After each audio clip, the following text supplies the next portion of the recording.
Sumi, thank you for speaking with us today. Please tell us your full name and the name of your company, and tell us what is the innovative thing that you're doing and what's especially compelling about that to you. Well, thanks for stopping by. My name is Sumi Bilal, and my company's name is Pervasa. Pervasa comes from pervasive computing.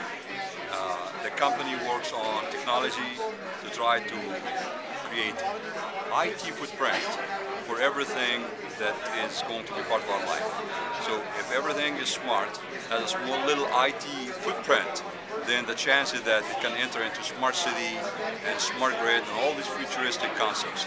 The problem is, how can you make these devices integrate by themselves, almost robotically, like you get it out of the box, power it on, then it figure out that it can also cooperate with another device in your home or your work, and it form another virtual device, and they just keep integrating with each other.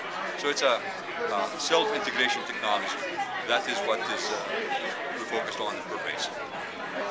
So tell me, why did you get into this particular field? Why are you doing this? I'm doing this because I'm a professor, academician, and I receive funding to work on projects to help people like the elderly. So I tried very hard to create smart home for elderly people. And every time I do things and I create application for them, I get journalists like yourself asking me, well, when is this going to be in the market? When will people use this? And I know the answer, which is not anytime soon. And the reason is because we do everything manually by integrating things deliberately. We call that system integration, which is not a good practice. So I wanted to come up with a technology that allow devices and sensors to self-integrate into systems. So I had to really work hard to come up with this technology. Ah. So, how long have you been doing this? This has been going on for over 8 years. Over 8 years.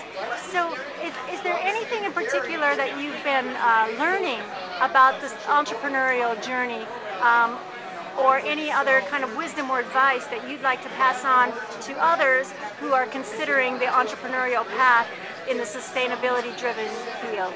Yes, I have one lesson that I learned the hard way, and I would love to share with your viewers. And that is, yes, absolutely, you should think outside the box. In anything you do, you should think outside the box, but only to put it back in the box. Only to put it back in the box. If it is complex, highly engineered, we cannot sell it in Target or Home Depot or whatever electronic store, then it is not in a box, which is a box you find on the shelf.